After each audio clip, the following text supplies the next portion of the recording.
Hey, what's up everyone? This is Dan and I'm here again with Goal Hanging. This is the 2018-19 season review. I've got my coffee, I've got my guests. Goal Hanging with me today, I've got Michelle and Mike.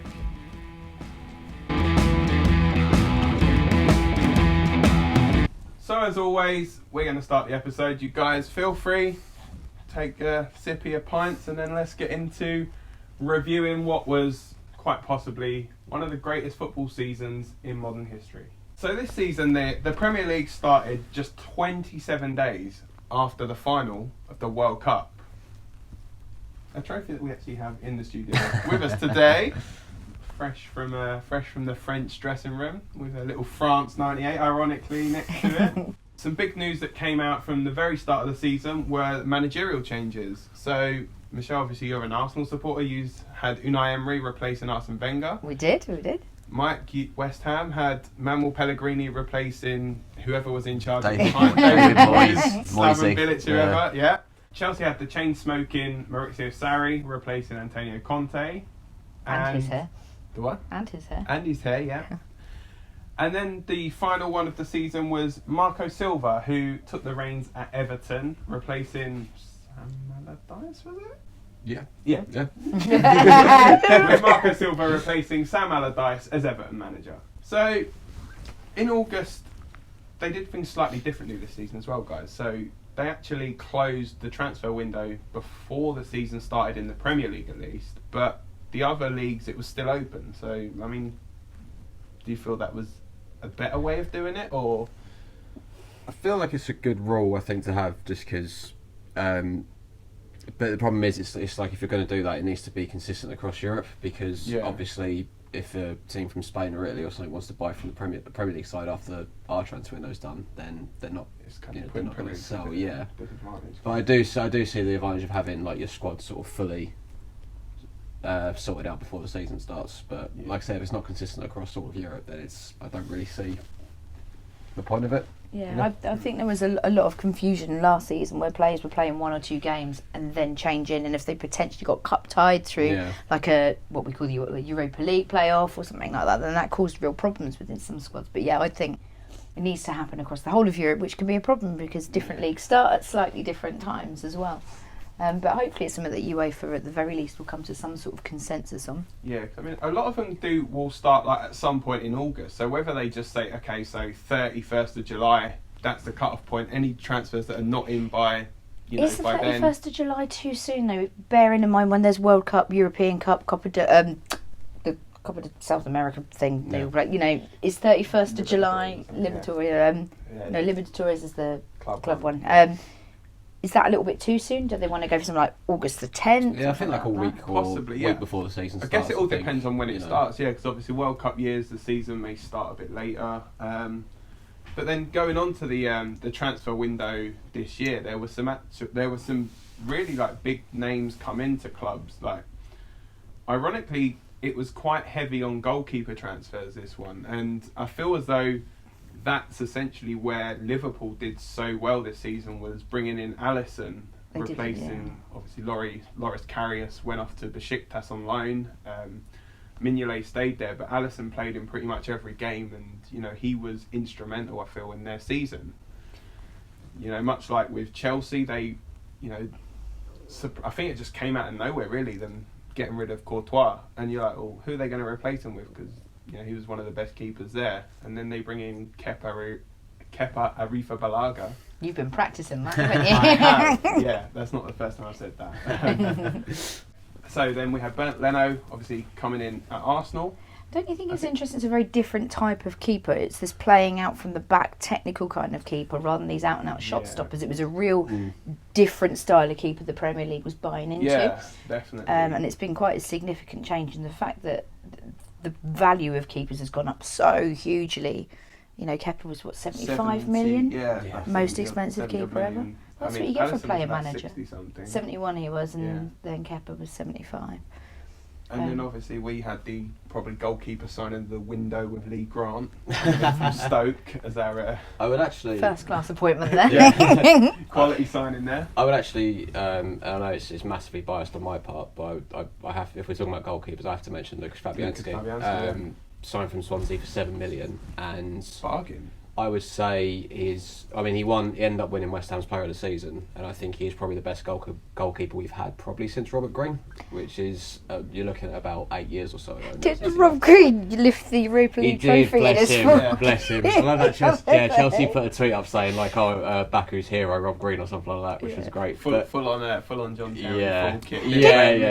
Didn't Fabianski have at one point, around about April time, the highest shot-stopping ratio in the Premier League? I think he's finished the season with the most saves in the league, which probably says a bit more about our defence than it does for anything. But I think in terms of just how good he's been for us throughout the whole season, and there's been several games where he's pretty much kept us in it, whether we've nicked a point. And I think that was where you did historically struggle a bit with keepers. Yeah, because you had Adrian. Well, Adrian's very much, I think, a cult hero at West Ham. Like, he was very popular amongst the fan base, but he was that goalkeeper who, had a tendency to sort of just rush out of his box every now and then. And bit Jens Lehmann style. Yeah, bit crazy. I think to this day he's the only goalkeeper in Premier League history who's been sent off whilst in the other opposition's half. I think that's the sort of that good record to hold. Not really, no. That kind of explains him. And we struggled with goalkeeper a lot last season. We went between Joe Hart, who really didn't work out, and Adrian.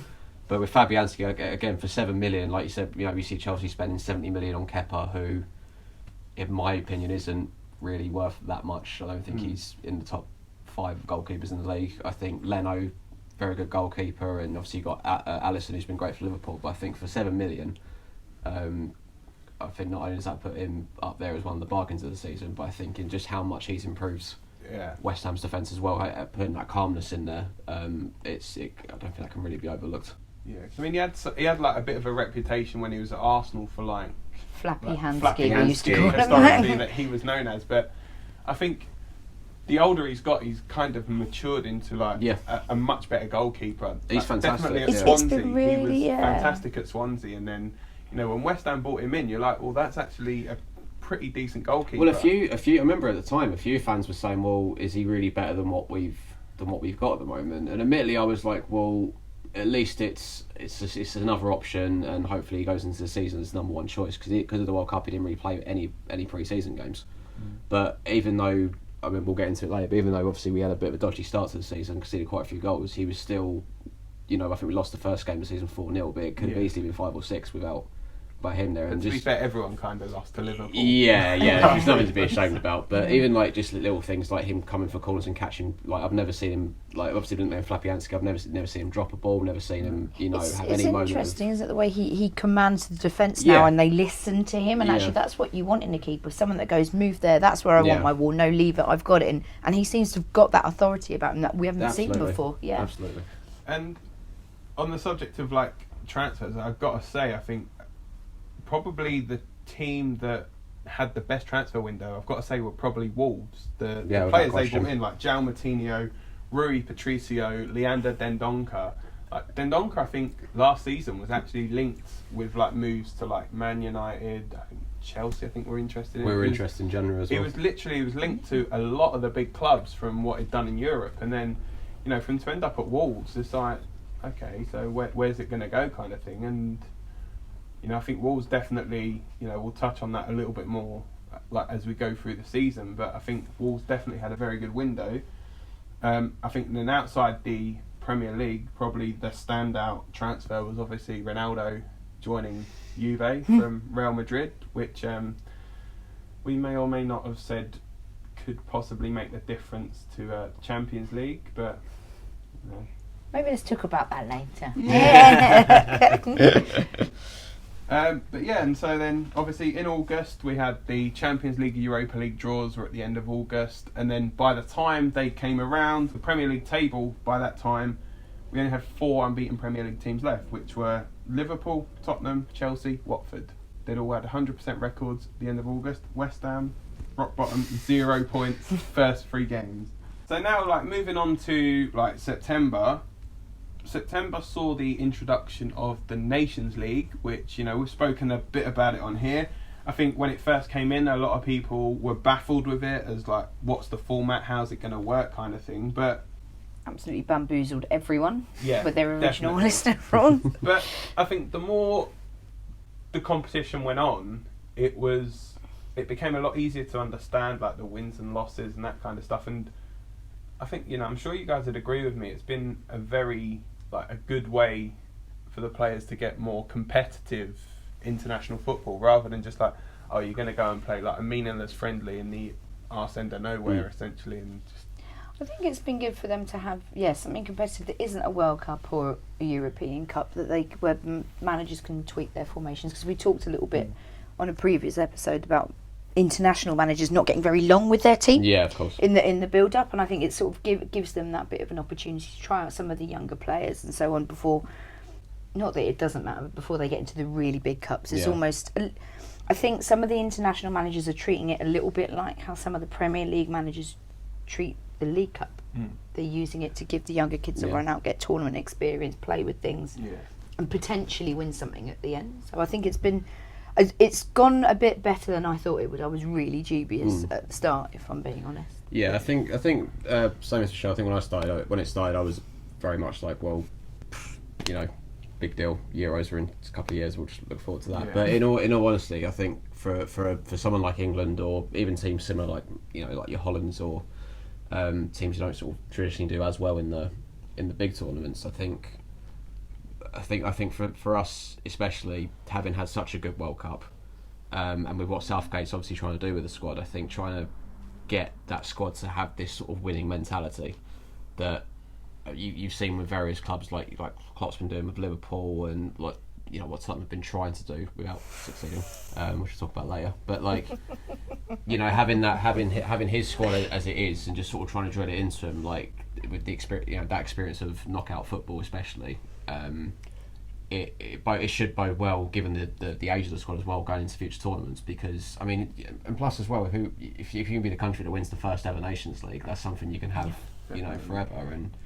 And what's great for us is it means we don't have to wait every 2 years to have our summers filled with football. We get something most summers now. Because I think everyone's definitely been a bit over the meaningless friendlies by now. Just watching us play like Switzerland or San Marino. Yeah, and it's just Vatican City. And even with the in the group stages, being able to get that little bit of revenge on Croatia, who obviously knocked us out of the semi-finals, and beat them in the way that we did, it helps the team grow a bit more together, and like I said, get that winning mentality that's going to be very important going into future tournaments.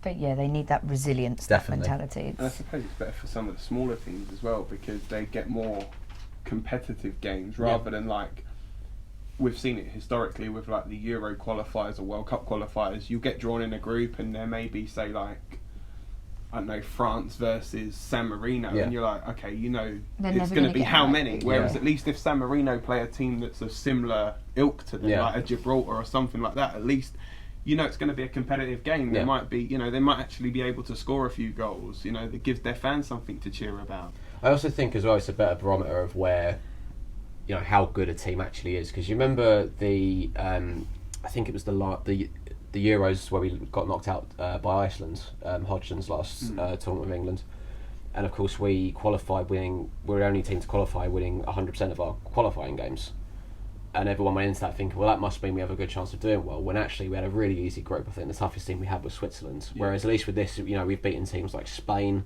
We're up against Holland.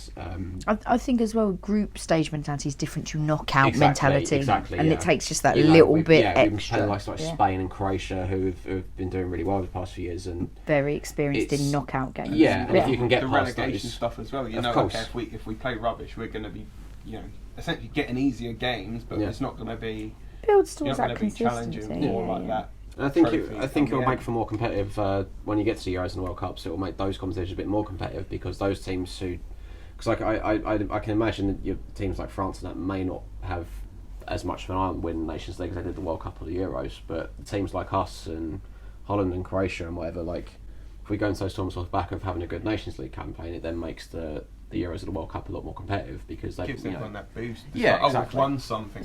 The momentum. It's the momentum. Yeah. So then, going from the international stuff back to the Premier League, it kind of, September essentially set the bar for the rest of the season. Like, we had at the end of September, Liverpool and City were literally neck and neck at the top of the Premier League. And that was pretty much the most the of the stories season. that played out throughout the entire season. And I think it was pretty early on that you could look at it and think, right, these are going to be the two teams that are going to be challenging for the title this season. And you know, as a United fan, it's the worst feeling in the world knowing that two of your big rivals are actually going to be like, oh, no, it's one of them. It's like, which one do you want? It's the kind of best of a bad bunch, really. But yeah, so that set the tone for it. And then October, there wasn't obviously much to talk about other than like the sad passing of the Leicester City owner, Vichai. Basically the helicopter crash that was just knocked everyone, I think, for six, really. And you know, the stuff that he did at that football club, you know, they won the Premier League under him, under his guidance. You know, there's historically fans are saying that like he'd give free beer and stuff on his birthday to all the fans. You know, sounded like a really like lovely, genuine guy. And you know, his son's taken over, and you know, it looks like they've got that. Like his son's essentially carrying on his legacy at Leicester, and you know, I think it was really like lovely the fact that they got to win the Premier League under his guidance, considering how nice he sounds. You know, I know owners get a lot of stick. You know, historically, like all of us have, have got owners. Every club seems to have the worst owners in the league. Because that was after. Funny enough, I think it was after West Ham drew with them, and I remember sort of after that game, I'd been like, oh, you know, the usual things of like, oh, well, we went down to 10 men, and maybe that was a game we could have won, but being obviously disappointed that your team hasn't won a game of football. But then obviously getting home and seeing what happened, it really, you know, it puts things into perspective. And you know,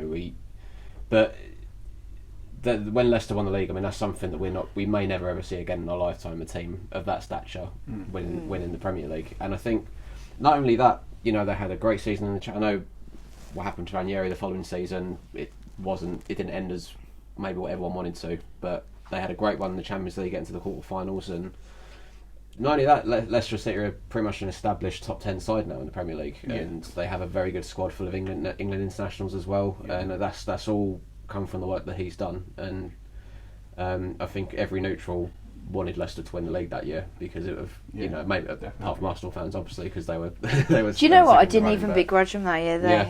Like, if you know, it's. I think what you said, what he did for the club, and actually, it was really refreshing to see an owner like that, rather than the City owners or the Chelsea owners and all the big wigs. It was really nice it being just a smaller, more normal team, and what the Premier League used to be about. And what's great as well is you never really heard from him much in the headlines or anything. You know, but you got a certain, like Mike Ashley's always in the headlines for wrong reasons. David Sullivan loves talking in the press, and there's all the stuff with the United and the Arsenal owners and whatnot. But he very much just got on with it and cracked on. And you can tell even like with Ranieri. I know obviously again it didn't work. It didn't end how everyone thought it would. But Ranieri obviously still had a lot of respect for him. I think that went both ways as well. And I mean, you can't imagine how tough it was on those players as well. I mean, like some of them were at his wedding. Well, Kasper Schmeichel, I know, was very close to him, and obviously he was there when it happened. He had to be held back. He wanted to run in and try and see if he could help. He went to Vardy's wedding and stuff, and you know, and actually for Leicester to then not completely crumble as a team, and then to be able to carry on was quite significant. Just gone on this run and not win a game, but you know, really let it affect them. They came out the next week and they put in some really good performances. So Man City faced Leicester in the Premier League. I think they lost to them 2-1, and then when they played them in the Cup, they drew at Leicester and won on penalties.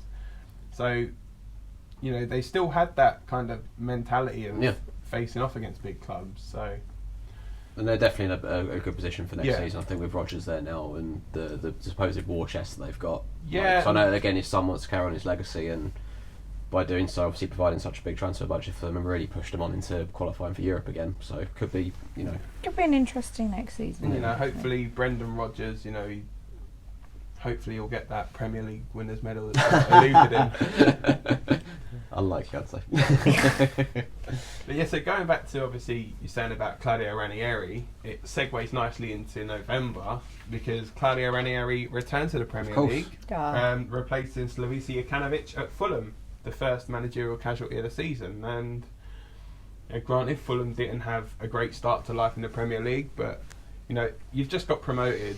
You're giving your manager 3 months, 4 months. They spent a ton of money as well in that summer transfer window. And the thing is, it's always hard. I feel a manager coming in like halfway through kind of thing, because then it's like you're dealing with somebody else's players. They're not your players. They may not fit to your style of how you want to play. I think Ranieri was, at the time, it looked like a safe pair of hands, but then we'll get into that later on in the season. That didn't quite pan out either, did it? I think with Fulham, they spent a lot of money in that summer transfer window. Yeah. Almost, I don't want to say too much, but they almost replaced their entire first 11. Bought 3 goalkeepers. Yeah, and we saw it when City first got all the money and bought everyone that was going. Yeah. Now, it actually took them a while to settle the squad and get them to gel and start winning things. And I think you can throw all the money in the world at a squad and you could bring in the best manager, but they just need time. And like you said, 3 months isn't very much time at all. Especially adapting to a new league. Well, this is what I was going to say. I think that as well, it's when a team goes up, you very much need that sort of core of players who got you up from the Championship anyway. I mean, you've seen it with Huddersfield last season and with Brighton. Like they've that sort of nucleus of that squad that got them promoted is still very much there. Whereas Fulham, I feel like their owners, the understanding I have is that the first manager didn't really have much of a say of which players came in. It was sort of the board, and if they have a director of football, just sort of went, right, here you go, here's all these players, use them. Crack on. Yeah. They, for the likes of, I mean, I know they lost. I mean, they had to have Mitrovic, they had Tom Kenny there, but like I said about the goalkeepers, they had Bettinelli in goal, and then brought in a goalkeeper from Sevilla, and Sergio Rico was it? Yeah, and there was someone else they brought in as well, and it was like, well, your goalkeeper who was part of that promotion side is now third choice. Yeah. And I think they got rid of too many players. And the players that they did bring in, it's like some of them, they've never played together before, so they're not going to have that understanding. And also, they're expecting miracles. Yeah, it felt like they just brought in, well, these guys have all played for these certain amount of clubs, therefore it will work. Whereas really, they didn't really sort of bring in strengthen the positions they really needed to strengthen. And also, like you said, if the manager's not getting much of a say, manager will go to a team with an idea of how they want to set up and their preferred style of play and shape. And actually, if they're throwing players in that don't fit that manager's vision, it's just like it's a square peg round holes. Yeah, it just doesn't make sense. Yeah, I mean, to bring it, and I have to bring it back to West Ham because it's my only reference point really. But like, obviously, we spent quite a lot in the summer. But where the difference is, Pellegrini came in and looked at the squad from the previous season and said, okay, well, I want to play a high defensive line, so I'll bring in Issa Diop, who can play. I know he's done that for Toulouse, so I'll bring in Balbuena, who's done that for his club. We need pace and skill. I'll bring in Felipe Anderson, and we need a backup striker. I'll bring in Lucas Perez for $4 million. Like, do you know what I mean? You know what I mean? He knew the positions which needed to be strengthened for how he wanted to play. Whereas Fulham, I felt the first match of how he wanted to play just got lumped with a bunch of players that he may not necessarily even wanted in the first place. Yeah, just like his names, just put them on a team. And again, they weren't there for that promotion season, so they haven't really got that desire to stay up. Isn't going to be there as much as the first squad was. And then if you've got players that work really hard to get you to the Premier League, and then a couple of them are getting dropped here and there, like the keeper, the rest of the squad are not going to buy into what that manager and the board are doing. It sends a bad message of you're dispensable, and their heart's not going to be in it either. But I think Tom Kenny, I think, prime example, he captained the team throughout the entire season, and he was like really out of favour when it came to the Premier League. Like the managers that came in didn't seem to want to play him, and he's like, and all you kept hearing was like, he's one of their best players, why is he not playing? Yeah. It's like, and they go and sign someone like Jean-Michel Seri, who was sort of highly touted. Like, I think Barcelona were meant to be looking at him, and one of those sort of up and coming French midfielders, but obviously he comes in, he's obviously seeing this as a stepping stone to go on to better things. So when the offer comes in, that's not and that's when things start going badly and you're in a relegation dogfight. It's not the sort of player you want around, because he's going to be thinking, well, regardless whether we go down or not, I'm going to be off in the summer. So it was a lack of strategy, I feel like, from Fulham in that regard. Little amateur, some might say. Yeah, so then so we said obviously about Jokanovic getting sacked at Fulham. Then in December, the biggie, the big one, was Mark Hughes getting sacked by Southampton. Replaced by Ralph Hasenhüttl. Can I say, is there a more dislikable manager in like sort of that Premier League roundabout than Mark Hughes? Like I just don't know anyone who I speak about. I cannot stand him. Like, a lot of people don't like Alan Pardew. Yeah, he's up there. I quite like his. He's got good teeth. I have to have like Pardew a little bit just because he got us to a cup final about 13 years ago. But apart from that, like Mark, there's just something about Mark Hughes that just doesn't inspire any belief or confidence. He's like a man. He's like it was a Man United like legend and stuff. But then legends. Well, okay. All right. He played for Man United. There we go. But then it's like whenever I've seen him like manage, he always comes across as like really like arrogant on the touchline. That like when he was at Stoke, he'd always be like moaning about something. It's like just actually manage your team. Yeah. Try focus on what your team are doing rather than Mark Hughes does everything else. And was there any other significant sackings in December down memories there was one that was probably about 4 or 5 months overdue, which was Jose Mourinho. Respect. Finally getting the boot from Man United after, excuse my French, a piss poor transfer window. Like when your only transfer business is Fred, Diego Dalot and Lee Grant, there is something wrong. But was that Jose or was that the board? Do you hold Mourinho accountable for that, or do you hold the powers that be? But this is the thing, you see, it's one of them things where there's only so many managers that they can sack before they have to turn around and look at Ed Woodward. Yeah. Because David Moyes came in. He was always going to be a scapegoat, wasn't he? It's like... He looked like a foot. You can't... when he died. But, we've gone through 3 managers since, like, Fergie left, and he's still back there pulling the strings, isn't he? It's like... It's very significant, the fact that Alex Ferguson and David Gill left at the same time. And... it's like, okay, so we've tried to replace Alex Ferguson, that's not worked. You've tried to replace David Gill, what's telling you that that's working it? Ed Woodward has essentially came in from like a financial background. He's got no footballing knowledge pretty much because they're loads of debt, aren't they? Well, yeah, it's that bloody Glazers and all that, and it takes bloody Glazers and all that. Yeah, and bloody Glazers. Did you hear? Speaking of the United transfers, now I don't know if this is true, but there's a fairly popular rumour that the reason Fred was bought is because Arsenal showed an interest, and Jose Mourinho specifically wanted to piss off Arsene Wenger. I feel like Mourinho. And it sounds like the sort of thing he'd do, right? Wenger wasn't there. Wenger's gone. No, Arsenal had apparently expressed an interest in Fred in the January transfer window. Allegedly, I don't know if this is true, but who drops that much money on a player and then just doesn't play them? I feel like United have previous to this though with Sanchez Mkhitaryan as well. And just sort of bringing in players just to stop, teams buying them. Yeah, paying them way too much money. Putting it out there. I remember there was a story that Alex Ferguson bought in Louis Saha because he scored against Man United for 2 seasons running or something. Makes sense. It's not going to set the world on fire. I think it could be wrong. I think that. The problem with United really at the moment is just the way the whole setup is at the club at the moment is just such a disaster. I mean, I do think Mourinho has to shoulder some of the blame because I do think football's kind of passed him by in the last few years in terms of the style he plays. And he's just so negative and publicly berates the players. And admittedly, and I know we'll talk about it a bit later, things haven't been great at the back end of the season for United. And then you go, was it all Jose? But I just don't like his style. No, I don't like the way he deals with people. I don't think it is the right way to cultivate young players. It's always like woe is me with him as well. That's the thing,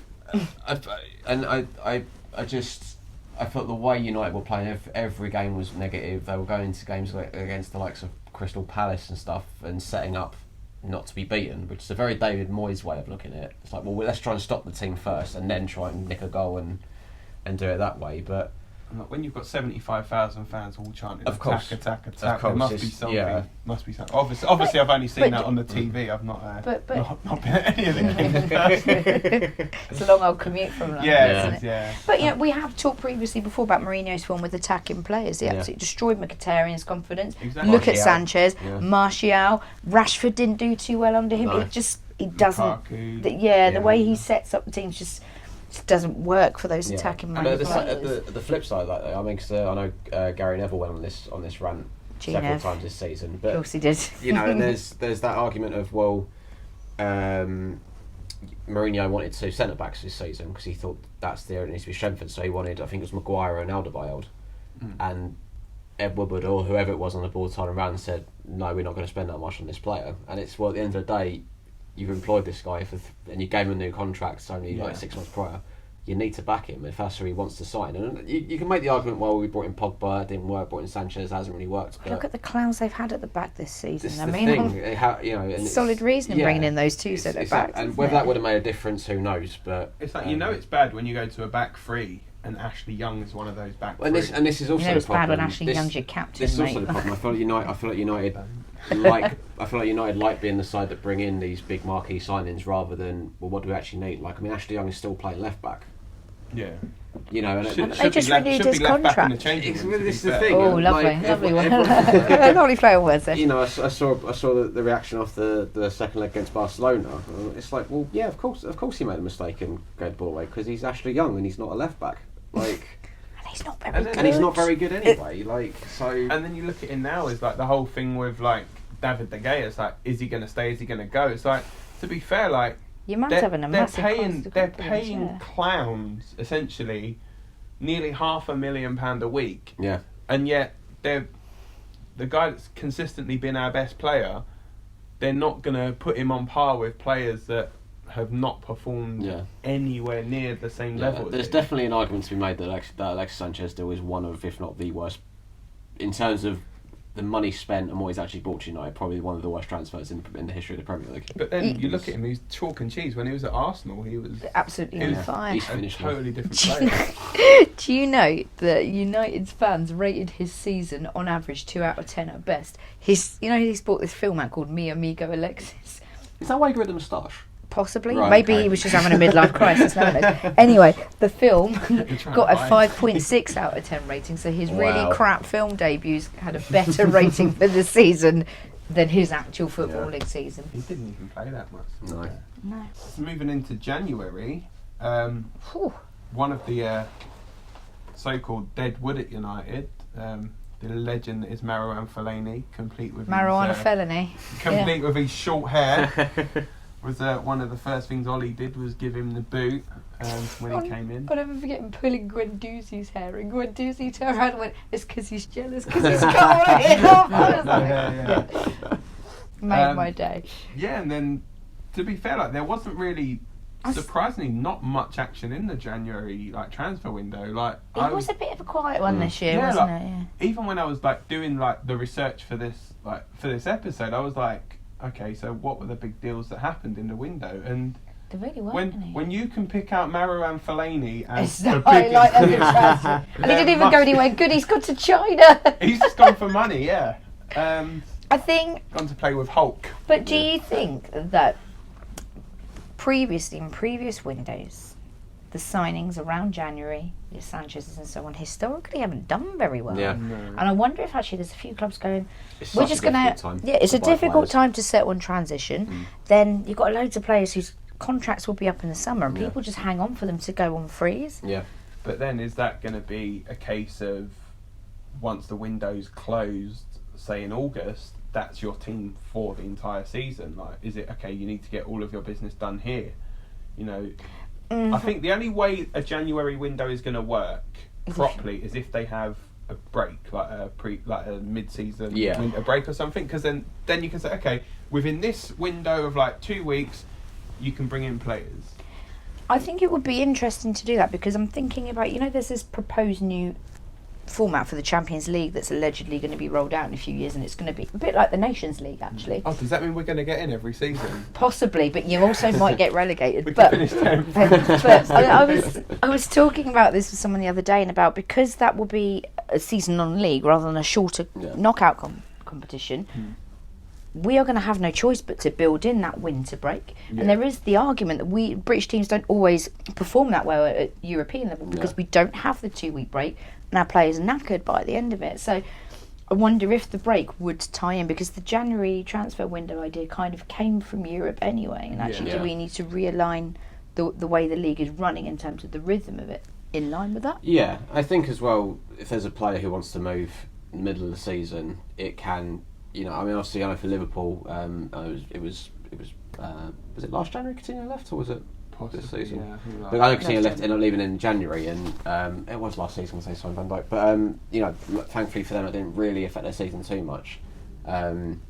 From a West Ham perspective, obviously we had the whole Marko Arnautovic saga with and the way that was drawn out was awful, and wasn't it disrupts your rhythm. This is the thing. A lot of fans will say, "Oh, it didn't have any impact." I refuse to believe that we were playing so well up until that point, and then when he made himself, he was not in the right frame of mind to play, and we just started losing to the likes of Wolves and Burnley and AFC Wimbledon in the FA Cup. Like, I can't look at that and go, well, it's just a coincidence. But same happened with Sanchez though. Look at how poorly. Look at the divide in the Arsenal dressing room when there was the speculation around him going as well.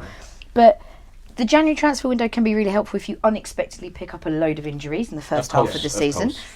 Also, if there's a changeover of manager, all of a sudden players might find themselves not being used or not getting along with their new managers. So it could be useful in that sense, but I think the repercussions, like the speculation, the divides it can cause, can be hard to manage. Yeah, I think the only thing with it is the prices are always inflated because it's halfway through the season. Well, you look at Callum Wilson was linked with a few Chelsea clubs. as well, wasn't it? Chelsea, 50 million, I think Chelsea, West Ham looking at him, but the Bournemouth said we're not going to sell for anything less than 75 million because at that point he was their top goal scorer. Yeah. So it's like, well, we lose. He's got like 10, 13 goals at the moment. We lose that if he goes. So and then you've got the they'll thing need to buy in a replacement. Yeah, and Bournemouth will probably be in the position of so we're going to get 50 odd, 60 million, whatever it is for him.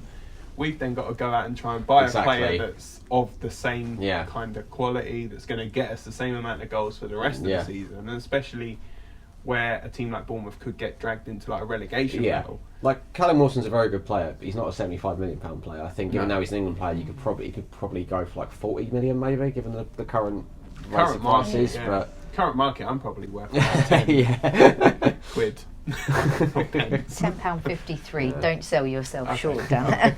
But yeah, there's definitely pros and cons to the January window, but it depends on each But but then does it all come back to the massive argument, which we'll have to deal with another time because we can't do it in a season review round. Actually, do we need to introduce price caps? Because it's getting outrageous. The money in the Premier League is getting outrageous now. Salary caps as well, definitely. Oh yeah. Alexis Sanchez. Indeed. So there was Fellaini obviously leaving United. There was obviously another person leaving. That was David Wagner leaving Huddersfield. Oh, of course. I'm surprised that literally came out of nowhere. Yeah. So it wasn't like Huddersfield were like, we don't want you anymore, leave kind of thing. It was his decision, wasn't it? Yeah, and it was kind of strange because it felt like he was having a really good But you don't know what's going on behind the scenes, and if you know you're losing the team and you don't want to get them to crisis point. I think he just knew he took them as far as he could. I think. Yeah. I don't think anyone expected him to go up to the Premier League. They did so well last season, and it's that sort of case of second season syndrome. And there's only so much quality Huddersfield can bring into their side with the limited funds that they've got, and the name of the club as well. Because people are not really going to be like. I think he'll big hitting Premier League team. I think he'll go on. Can't wait to move that. I do think he'll go on and have a really good career as a manager because I think the way he plays. I know Klopp's a big fan of him, and he same glasses as well. Yeah, they're big pals. But yeah, that was definitely unexpected. But he might end up being one of those managers, a little bit like your Roy Hodgsons or your Neil Warnocks, who are really good at keeping teams up in relegation or getting them promoted. That might end up being a specialism. Like an Allardyce or something where they're struggling. Let's just bring in. Turn to Allardyce. To be fair, I thought we were going to. No, but that might end up being a specialism, that promotion maybe. I think he needs.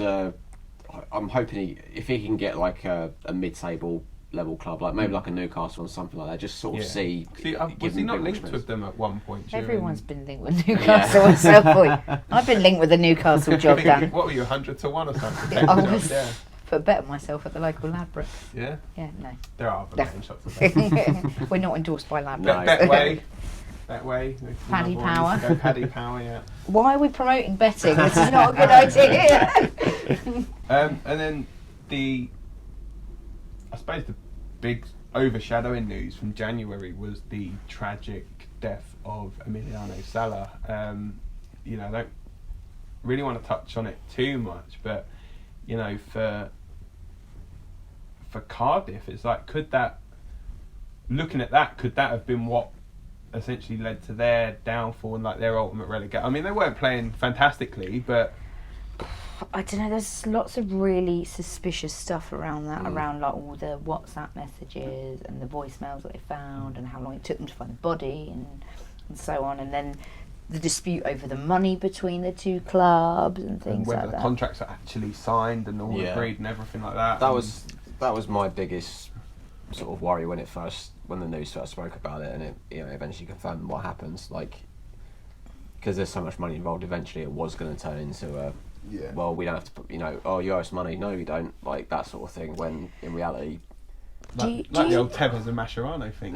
Do you think they're going to start writing? I know it sounds really bizarre, but just thinking about how red tape mad the Premier League is, are they going to start writing clauses into contracts around, if the player doesn't safely arrive at our training facility for a medical, we're not liable to pay the money? It's the thing, it's such an unprecedented thing. Like, yeah, it's never it's happened before. not something you expect I think at all. so. It's one of the things where Cardiff would argue that they actually did offer the player a charter flight, like they did. There's a normal airline, and then yeah. it was like the player's agent or something turned it down, and the whole thing's like, just so sad. It's like, to be fair, we could go into it like. Interesting, or not interesting, but horrible. Actually, there were two. We've already talked about both significant deaths that weren't just through age; they were through quite significant accidents that you probably wouldn't expect to happen in the 21st century. Exactly. Really bizarre, but you know, sad, and both really sad. like aviation related as well. Yeah. Like, you know. But yeah, I mean, obviously with that and with the Leicester owner, I think it also does show, you know, the sort of good in football, how everyone does come together, and it's sort of everyone puts rivalries aside and whatnot. And throughout sort of something as tragic as those events, it's like it does, you know, the good sort of does come through in the end, which I think for football it does get quite a bit of bad rep for fans being idiots and stuff. It does, you know, that stuff shouldn't go unnoticed either. Exactly. So yeah, I mean, livening up a little bit in February, there was quite a bit actually happened in February. Surprising. So obviously there was a sad death of England World Cup winning legend Gordon Banks. You know, safe as pair of hands. You know, that save from the man himself up there, LA. Probably ranks up there as one of his best saves of all time. I know as a West Ham fan you probably would have seen about another one when he saved the penalty from Jeff Hurst or something. Up there, and you know, Stoke City legend. I know Jack Butland looked up to him quite a lot as well. So, you know, there's another sad note from there, and then we go into more managerial changes at Fulham. Oh, another reshuffle down in South West London. What a shocker! November, Claudio Ranieri replaces Slavica Jokanovic, and then in February, Claudio Ranieri gets the boot, and they're thinking, oh, you know what? We'll bring in the experienced manager, Scott Parker, to see him out to the end of the season and try and keep him up. Well, they knew they were down, I think, by that point. And but in all fairness, I think Scott Parker will go on to make a really good manager. I think he's got the job full time, which is good. It's great. You know, he's got the chance now to build in the Championship, to build the team like how he wants it. Yeah. And I think he's come through that mentality. Like, he was obviously at Charlton when he was younger and stuff, so he would have seen like the youth setups, and I think he'll be one of these managers. He won't go out and buy this like X, Y, and Z because they're big names. He'll look at the youth. He'll want hard workers as well. Exactly. Like, yes. It's like you look at how Scott Parker used to play. He was like literally balls to the wall. But this is the thing. Did you just call Scott Parker balls to the wall? This is the thing. It's what you guys do. And I think you speak to any like West Ham fan, I love Scott Parker. Like, he was. I mean, to win Football Writers Player of the Year when getting relegated, like, and playing for West Ham. Was he alongside Noble at the time as well? I believe he was. Yeah, and I think he won Hammer of the Year like 3 years in a row. Like, he was. And the reason why I always sort of look at Parker and think he'd do so well in management. But that year we got relegated under Avram Grant. I believe we were Avram Grant, I nearly forgot about him. Dark days. We were 3-0 down at West Brom, I think, and at half time, for whatever reason, Avram Grant didn't want to say anything, but Parker gave the team talk. Because I've listened to a few interviews from players who were in the squad at that time. Apparently, Parker gave the team talk, and we came back and drew 3-3.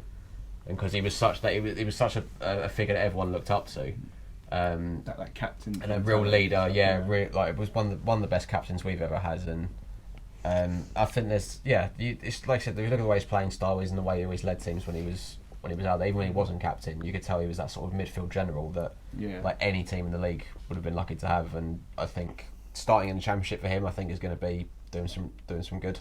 I think it would be really good. I think we see a lot of really great big names. We've seen it this season with the likes of Thierry Henry stepping into management and quite frankly just being rubbish at it.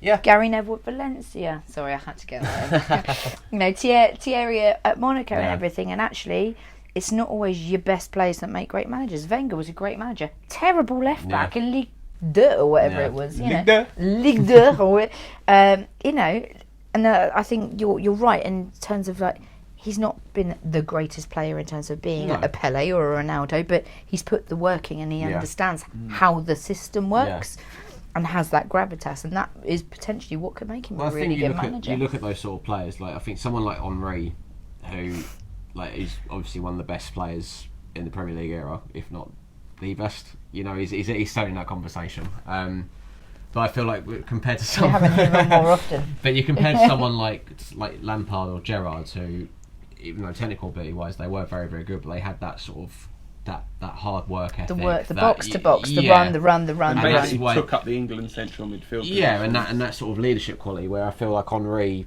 I've heard someone say this before, like, but Henry maybe will look at players and go like, well, why can't you do what I did? Whereas Lampard and Gerrard and someone like Parker, they can work hard and they can give those sort of players belief. Like, I mean, you think of what Gerrard did for that when Liverpool won the Champions League when he was captain. He that pretty squad much dragged Liverpool them through that season. Yeah, and he wasn't the most technically gifted player. That goal against Olympiacos. Yeah, and so to give a squad that had like Jimmy Traore and Milan Baros and Vladimir Smica the belief to go on and come back against that Milan side to win, and like or Lampard when Chelsea won the Champions League and they had like half their squad missing and stuff, like. Yeah. To give players who aren't technically as good that belief that they can be as good as Gerrard, Lampard, and whatever, like that, I think that's a much better quality than someone like Henry, who's like, whilst was a very good footballer, I when he went to Monaco, I did look at it and go, I just don't see what he can really do. In terms of inspiring people, rather than going, why can't you do what I did when I was 21? I think as well, it's no surprise that like Scott Parker was in that Chelsea team alongside the likes of John Terry and Frank Lampard and stuff, and how Lampard's now gone into management as well. Terry will undoubtedly go into management, and it just shows that kind of spine of that Chelsea, like 2004, 2005 Chelsea team, have all kind of gone into that kind of management role, and talking of Chelsea, they actually reached a cup final in February as well. The famous Kepa final, as it's going to be known. The player manager. It's amazing what 71 million will get you on the transfer market. I know. I think what he probably did was looking at it from Kepa's point of view, he's probably looked at the bench and saw Willy Caballero and thinking, look, if it was Rob Green, I'd be like, okay, I'll come off. But he's probably looked at it and thought, look, it's Big Willie. I'm not going to come off for Big Willie. I don't know, because I think that even if... I mean, obviously with that, ultimately your manager tells you you're coming off, you're coming off. Yeah. Like, that's how it should be. Once your number's up, that's it. You've and also, that may have made a difference, because Caballero is well known for having such a good track record in penalty shootouts. Like, he's great at... And the fact he was at Man City. Yeah, so he knows those players better than anyone in that Chelsea squad would have done. I think the Chelsea goalkeeping coach could have come up to him with an iPad and he could have just gone, I don't need it. Yeah. I know these players, they've practiced, and the fact of where he was City's number 2, he would most likely have been the keeper they would practice penalties against in training, rather than, you're not going to practice against your first choice. Who, Joe Hart? No, who would it have been at the time? It might have actually been Claudio Bravo. Yeah. Claudio Bravo. I think that cup final was just an absolute...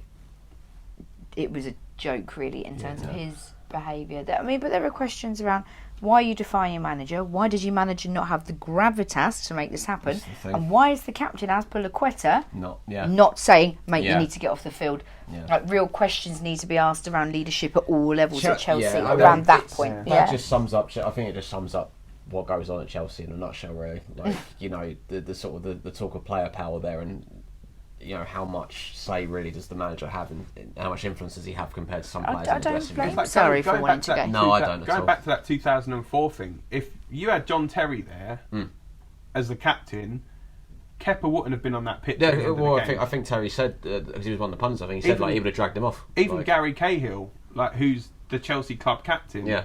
I don't think he's played much this season, but if he was there, it's like they just don't seem like they had that. You've got Gianfranco Zola on that coaching team as well, like an absolute legend of the football club, and it's like you're telling him you're not coming off. Like, how he got back into the first team after that is, I think that's what disappointed me with Sarri as well a little bit. It's like, if I feel like, didn't he drop him for one game? I think he dropped him for a game, and then, to say like, then Kepa released this statement being like, oh, there was a miscommunication and all that, and he came back in. Whereas really, he should have just gone, that's it for the rest of the season. You had the ump. Yeah. And then the thing is, as well, is if you're going to do that, you've got to have the confidence that you are going to have the penalty shoot out of your life. You're not going to let like one of the first penalties go straight through you. Yeah. You know, you've got to be, okay, I'm going to make sure I save every one of these penalties. And ironically, they lost to Man City. And I just want to have a quick chat about Man City as well. So in the Carabao Cup. League Cup. The League Cup, yeah. So they had an incredibly tricky run getting to the final of that, with Oxford, Fulham, Leicester, Burton Albion. Yeah. You know, I don't see how they could have had a tougher time getting to that final. It's a competition that they've won now on numerous occasions in the last few years. And then we'll touch on it when we get to May about like their FA Cup run as well. But you know, for them, they've got like that love affair with the competition, and it seems like Guardiola, he values it. You know, he values the competition. The thing is, you can see by the team that Guardiola puts out, he's not one of these like, oh, I'm just going to play a reserve team. He will put out his big names in that competition because he sees that as, okay, that's a trophy. Yeah. I'm going to win that. At the end of the day, you're going to be judged as a manager on what trophies have you won. Yeah. You know, you don't want to be, oh yeah, we made it to the third round because I put out a reserve team against. Well, I mean, this is most likely something we'll touch on later. But you look at sides like Tottenham, for example, you know, and Pochettino's attitude towards the League Cup or the FA Cup, and he's got a reserve. What's he got to show for it? You know. Yeah. I mean, but I think we talked about this in a previous episode, or I've ranted to someone else about it. Like with Pochettino, you need to set your sights on the lower stuff, the FA Cup, the League Cup, and build the momentum. Gotta start somewhere. You know, going in straight in for Premier League and Champions League when you cannot financially compete with the Juves, the Real Madrids, the Man Cities, the Liverpools. You need to build that momentum, and I think Pochettino's attitude came back to bite him in the backside actually, and they've ended yet another season trophyless. Yeah, I think, and this is the thing. It's like them smaller trophies are what you have to be winning. You know, it's like next year, I want to see Ole Gunnar Solskjaer go all out in that competition because it. Realistically, no offence. Yeah, realistically, it's winnable for United. I think every Premier League club should be looking at, because I know the League Cup gets looked down upon a little bit, but I think every Premier League club should be looking at as a trophy to win, because it is silverware and it's the first. It's a stepping stone. Silverware of the season, and it gets you a pass into Europe. Exactly, well. It does. You look at Swansea a few years ago when Swansea won it. That got Swansea into Europe. Like I know West Ham fans who are like, oh, we shouldn't really worry about the League Cup, and it's like, what, you wouldn't want a day at Wembley for a League Cup final? You know, that's what. Silverware. That's what you follow football for. You want to see your team win a trophy. I love going to the League Cup games. It's like they're also really cheap. They're really accessible for families. The fact that a manager of Guardiola's gravitas is giving that momentum, I think that's a really positive thing. Yeah. Only thing good old Pep. He could at least dress up for the occasion. Yeah. He's got rid of the cardigan, hasn't he? He's auctioned it off for charity. Has he? Yeah. So, they won the league now next year. Now he's got rid of it. I think Stone it's really musty. Next week or something. I bet it's really musty. Probably. So in February there was also probably a surprise sacking, really. Claude Puel getting replaced by Brendan Rodgers. And that was surprising actually. Rodgers coming in because he was on for the treble. The Celtic fans turned on him so quickly. Yeah, he went from being a hero to being just absolute poison. The way they reacted, you'd think like that there wasn't literally any other manager to come in and do the exact same job because it's the Scottish League. And they are the only team that are kind of playing. You can literally appoint anyone; they would win you 3 trophies. And his excuse was, "Well, I had to take the job." Mourinho was linked with it. Celtic, yeah, he's been linked with Celtic. Well, no, Neil Lennon's obviously now got the job full time, but Mourinho, I think, was about. Yeah, he was. I think. Yeah, the odds were quite. Yeah, I saw Bilic was linked to it, and I was like, "Oh, good old Slaven." I liked his. For them. I don't think he did. No. Everyone's paid for Slaven. Yeah, true. Ian Wright played. What were we going? Claude Puel and Leicester. Yeah. And Brendan Rodgers. Apparently, he came out in the press and said, "I had to take the job now. It was a once in a lifetime opportunity." And I was just thinking, mate, if they really wanted you, they would have appointed a caretaker manager to the end of the season. Yeah. But also, what more can he achieve at Celtic? Really? Like, I know it's nice to pick up trophies and stuff, but again, he's gone as far as he can go with them. You want to get like a European trophy. I think that would be like the only thing is have a decent run in Europe. And how realistic? Get out of the group. You know, how realistic is that? Really? For they got Scott Brown and Scott Sinclair. It's perfectly realistic. Double Scotch. Yeah. So then we move into March. So we're getting now to the business end of the season. 30th of March saw the first team relegated from the Premier League. And that was Huddersfield. Surprisingly, not Fulham. I thought it would be Fulham. Yeah. But yeah, Huddersfield went, and there was a night that delighted me, but annoyed me at the same time because it meant that our predictions went out the window for the Champions League. Yeah. Oh no! As you'll see by previous episodes, we predicted that there would be a Paris Saint-Germain Juventus Champions League final. Well, that didn't happen because somehow Ole Gunnar Solskjaer managed to get Man United to beat PSG in their own backyard. He even got Romelu Lukaku scoring for a little while. For like a week, yeah. And then Ollie got the job full time at United, and then that's literally so. Ollie went from up here in March, within 2 months, to everyone wanting his head all of a sudden, and it's like, it's not got to plan for him. Yeah, he's out the wheel, but it's on the hard shoulder of the M25. It's not like the spare tyre at the moment. I feel like United have made a big mistake giving him the permanent deal. I think they should have seen him out to the end of the season and then made a decision. This is the thing. They had nothing to lose by waiting until the end of the season to making their mind up. I think he probably came in knowing that it was going to go it was likely that it was going to go towards the end of the season anyway. Well, because he still had the contract with Mulder at the time as well. This is the thing. There's all the speculation around Pochettino potentially taking it. So I don't know whether they were waiting for Zidane, because I know obviously he went back to Real Madrid, but then also Pochettino dropping so many hints in the press about, if they won the Champions League, he'd leave, and he was obviously wasn't happy with the lack of funds available to him. Spoiler alert, that didn't happen. But I think you look at someone like Pochettino, I think he's a perfect.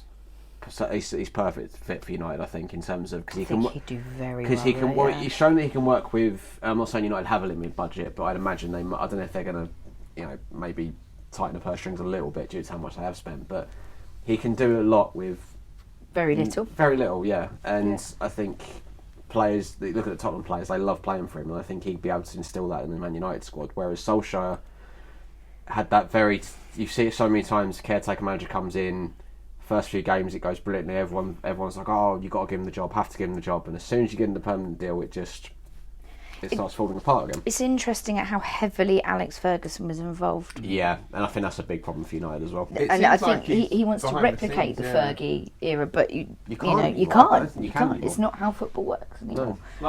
Fergie had one game and won more trophies than. Is that the highlight of the season for United fans? Solskjaer scoring the same amount of goals in 3 minutes as Sanchez at Old Trafford the whole season. Did someone say that David Beckham put in the best performance by a United player at Old He was Trafford all good. He season. was bloody good in that game. To be fair, I'd have him and Ashley Young. I'd have him over Ashley Young. God, well, you'd have him at left back. He looks fitter. He played 99 Champions League final with central midfield. Yeah, he did. Yeah. To make way for that legend Jesper Blomqvist. So. Yeah, I remember when Solskjaer got the job, and they announced that Solskjaer got the job full time. I think the first thing I said was he'll be gone by November. Like generally, I think it'll come January again. United will be looking for another manager. Yeah, I mean it's one of them where I hope that they give him time. I think especially the fact that he's got Mike Phelan in there with him, who brings that experience to the club as well. Like obviously working under Fergie. You know, he's kept the core of like the coaching teams, like Kieran McKenna, Michael Carrick, that kind of stuff. And they're talking about bringing in a role I've never really heard of, a sporting director with like the likes of Darren Fletcher linked with it, Rio Ferdinand, like a lot of ex-players. It's like, you know, it's okay, but then what have they really done in management? This is the problem. I feel like they're going down this nostalgic route.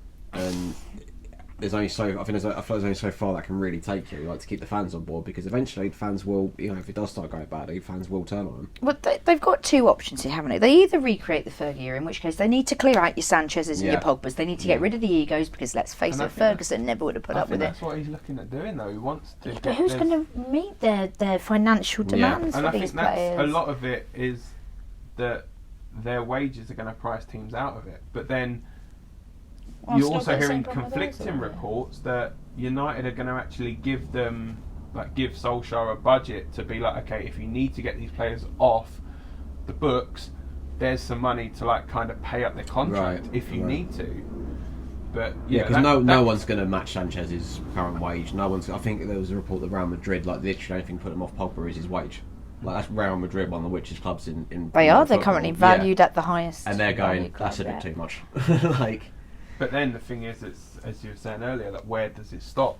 There has to be some kind of salary cap. But also, I think clubs need to be smarter as well. I think when doing their business, like it's like with Arsenal giving Ozil 350 grand a week. You know, well, you heard the whole thing how the sporting directors and owners and everything have come out and said that. Every player who's got 1 year left on their contract, if we want to keep them, will be offered a new deal, and if they refuse to take it, we will be selling them in the next window. Yeah. Nobody's going on a free anymore, because it was Gazidis when gave Ozil the money and put the 200 grand on the table for Ramsey. He went. Emery, well, more the ball than Emery, I suspect, went, no player's getting that amount of money. Offer was taken away. Ramsey's walked and is getting... I mean, as much as it pains me to say it, one thing you have to credit Tottenham for is they do have a good wage structure at the club. Like, I don't think there's anyone on or over 100 grand a week there. But Arsenal, up until the Ozil thing, were exactly the same. The players' wages were capped at something like 150, I think. I know historically Arsenal were pretty good at that as well. But then you look at Tottenham and you know... Like moving on slightly, looking at the fact that 5 seasons now he's been there, no trophy. Massive ground to pay off. They're going to be in the same situation Arsenal were with the Emirates. Players like Eriksen and Son and possibly Kane and Dele Alli could go to another club, win trophies and get paid a lot more, and it's only a matter of time before they start walking, and is Levy going to put his hand in his pocket to replace them? And the wage demands that come with their potential replacements. Exactly. Like... That could be a real issue for them, and it's become an issue at Man United. It's become an issue at Arsenal. It's going to become an issue at Tottenham. You could even say like I know City have all the money in the world, but I think they're quite stringent with the wages, aren't they? Yeah, I think that's one of the reasons they didn't want to go for Sanchez, because they knew what his wage demands were, and they were like, "You're not worth it, mate. Because you're not going to be a first team starter. We can get Riyad Mahrez 60 million on a lot less wages." And that's what they did, and that's worked for them. Whereas United, obviously, I feel like they just want to have, look who we signed, look at this big name that we've just signed, and regardless of whether it actually is needed. Yeah, it's that, and I think that's, you know, nowadays they're going through that route of, okay, we'll bring in the marquee signings on the mega wages, whereas historically they'd be better off bringing up the young players through the academy ranks. Which is what they used to do. Exactly, and you know. But is that academy system as effective as it used to be at United? We've not really had a chance really to see it much because, you know, Moyes, Van Gaal, Mourinho and stuff have not really used it that much. Moyes hates using Yeah. You know, well, I think if you're under 25, you're not playing under Moyes. One of the worst business they did was we bought in Wolf Zaha. It was Ferguson's last ever signing. Yeah. You know, and because he allegedly slept with David Moyes' daughter. But I know, like Moyes. He got rid of him. Going back to Moyes, I remember when he was at West Ham. I think Declan Rice made one mistake against Arsenal, and bear in mind, like we had several players making mistakes week in week out. Moyes never publicly criticised anyone except Declan Rice.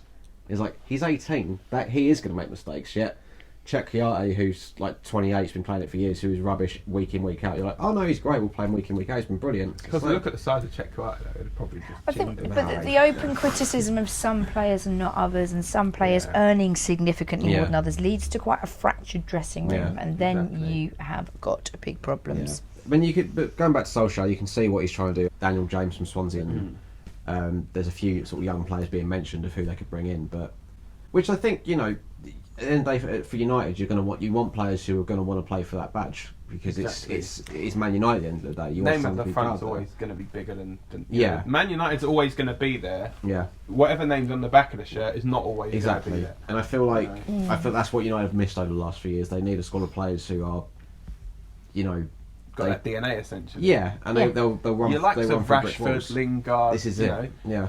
And I think a lot of the time Lingard was like unfairly criticised with a lot of it. It's like he was getting a lot of the flack for some of the poor performances, but I think he's got an arrogance that goes with him though as well. Yeah, there is also that. I mean, but and again, he was stifled though under Mourinho. It's like the way that Mourinho was playing. Like Lingard seemed like the kind of, if you're playing him on the wing, he would get down the wing, cross the ball in, whereas Mourinho would want him to like cut inside, pass it to the central midfielder. Yeah. So that's not.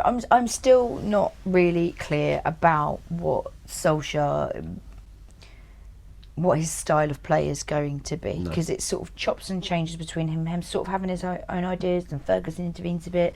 Then we get that flashes of that slightly negative football we saw under Mourinho, particularly when they're losing. He needs to go back to 4-4-2. And actually, I think he needs to find his identity a little bit as a manager, and he hasn't got long to do that. If United are going to carry on the manager carousel that they've started, really similar to Chelsea, he's not got long to form this idea of what he really wants from his team and get it moving. I think November is when it'll be gone by. That's my prediction. I might give him to the January transfer window. Cool. I think it all depends obviously on what he does in this one. So moving on from March, we go into April. So literally 3 days after Huddersfield went down, inevitably Fulham joined them. That was like plain to see that was going to happen. Wolves announced that they had signed Raul Jimenez on a permanent deal, £30 million. That, to be fair, like £30 million for a striker that's scoring you goals consistently in the Premier League. It's decent business. This day and age. Goodbye. Bargain. Very goodbye. Shout out as well, congratulations, Norwich City, Sheffield United, both getting promoted up into the Premier League. Oh, the Canaries are back. Yeah, Delia Smith, let's be having you. I'm not giving credit to Sheffield United. And Stephen Fry there, having a large in the terraces, Be a nice game for you lot next season. Yeah, can't wait. It's going to be a lot of fun. It's going to be a few boos and a few nice chants going on there. I'm going to try and get myself a Tevez shirt. So then April was kind of uneventful. Moving into May, we see Cardiff go down. Do you know what? I feel really bad for Cardiff, and I will. Neil, Colin Wanker. A lot of people don't like. A lot of people don't like Neil Warnock. I do quite like him. I think he's hilarious. Yeah, he's got that Ian Holloway vibe. He's a bit like that. Yeah. But I also feel like they had some really quite big decisions go against them with poor officiating, and it cost them that 3 points. Yeah, and if VAR had been in place, I don't think they would have gone down. Actually, yeah, and I think that's, we'll touch on that very briefly. I think I really felt for them. Another time, but VAR coming in next season, I think it's going to help. It's going to level out the playing field, definitely. Yeah, good. So we had the culmination of the battle to become Premier League champions. Down to the last day. What a good season. To the last day of the season. Ooh. That thing of Man City, who you kind of used to winning the league now, or Liverpool, who have not won it for come so close, so many years, you know, are they going to get their wooden spoon for finishing as the best place runners up? No. So it came down 97 points for Liverpool. Season. You know, I've got to say, you know, going on record as a Man United fan, what a season for Liverpool. I've got a stat here. Liverpool lost once in the entire season. That was to Man City in the Premier League. They drew 7 games. Man City lost 4 times. They lost to Chelsea, Crystal Palace, Newcastle and Leicester. Yeah. But they only drew twice. It's like City have kind of got more... I think it's with City, where they've been there recently, they've been there and done it. They kind of know what they need. I had this conversation with some mates about it, and because they were saying, it's, you know, that sort of narrative, it's really, you've got to feel really sorry for Liverpool only losing, you know, 1 game and not to win the title. But ultimately, and I'm not trying to, you know, say slack them off or anything, but they were at one point 7-8 points clear, maybe 10 points clear. They were running away with it. They were 10. And then they had, I think it was around the January, maybe December, January sort of period. They went on the run. They drew about 5 games in a row. I think it was Christmas. It's a lot of points historically dropped. the only team, twice it's happened to them now. They're the only team that have been top at Christmas and not won. I think the other year was when Leicester won it. I think. Yeah. It was the thing with Liverpool, and actually I think it's been good for City to be pushed to the wire. They needed that competition, but I feel like they were getting complacent a little bit. Yeah, but I feel like City still had a little bit more to give at the end of the season, whereas I felt that Liverpool had gone full throttle and they couldn't give any more at that point. Though an interesting fact for you, if you want to talk about stats, this is the first season where in all top 5 tiers in Europe the title has been retained. PSG retained, Barcelona retained, Bayern Munich retained, Juventus retained, and Man City retained. So that's the first season that's happened across all top 5 tiers. That's amazing. There we go. That's my job. Statman Dan. There's no more. Statman Dan. I might as well just walk out now. So yeah, not only did Man City win that, they then went on to break more records. Their highest winning margin in the FA Cup final, beating Watford 6-0. Some of my friends were at that. They were Watford fans. It's a long afternoon. They were just like, one of them put up a Facebook status, all right, well, you know you win it, please make it stop. Yeah. Just stop scoring goals. And it's like, I mean, I don't want to be one of these that's like sounding like bitter about Man City winning. You know, I say full credit to Man City, the job Guardiola's done. But when you've got an FA Cup run, like Rotherham, Burnley, Newport, Swansea, Brighton, Watford, if you don't win that cup, people are going to be like, how have you not won that FA Cup? Well, to be fair, that's the sort of thing Arsenal would get very wrong. So well, that's quite a tough run for us. Where would you have gone out? Newport? What would you have we got on that list again? Rotherham, Burnley, Newport, Swansea, Brighton. Nah, Swansea, mate. Swansea would have done Arsenal probably. But then, and I suppose the one thing that they're going to be talked about was what they didn't do, and that was win the Champions League. Again. Considering they had Hoffenheim, Shakhtar and Lyon in their group, which they got through. Lyon had a really good season, though, to be fair to Lyon. Depay's like a new player over there. Like he's just unbelievable. Like, he's a knob, but he's a cracking player. My mate really wants him to sign for West Ham. Mate, it's not happening. I don't think he'll come back to the Premier League. No. I don't. And then they have Schalke in the round of 16, which, you know, it's, no offence to Schalke, probably one of the easier ties that they could have got. Schalke didn't have a great season. No. And then the quarter-final, they got Tottenham, who everyone was probably thinking, City are just going to steamroll. I thought they were going to bury them. I did. The first game in their new ground as well. Yeah. You know, and it showed VAR. It showed the influence of VAR right at the end with Guardiola and his Stone Island jumper running up and down the touchline and then literally falling to his knees a few minutes later with a goal being disallowed in the last minute. That was bonkers, that second leg as well. Was it 4 goals in 20 minutes or something like that? Something like that, yeah. So every time you turn over to the game, there was a new scoreline. But, you know, I've got to say, you know, a massive congratulations to City. Guardiola is... You know, people are going to say, you know, anyone could have won it without, like, with all the money. It's all right having the money, but you've got to bring in the right players. And you've got to manage them. Like, he came in, he's like, I need fullbacks. What does he do? He goes out, he buys 4 fullbacks. Yeah. That's what he's done so well, I think. You know, you've seen... I think Chelsea have been a big deal with it in recent years, of just buying players just kind of for the sake of it. Whereas he... everyone looks at that first season he had of like, well, and there was a lot of questions about Guardiola, whether can he do it in the Premier League? Is his style of football going to work? When really, look at the City squad he had in his first season compared to what it is now. It took him a while to get going, but with those players in that squad, there are some pretty big egos to be managed actually, and he's done it well. Very good job of doing it. It's like, am I right in thinking that perhaps the only signing that he made this season was Riyad Mahrez?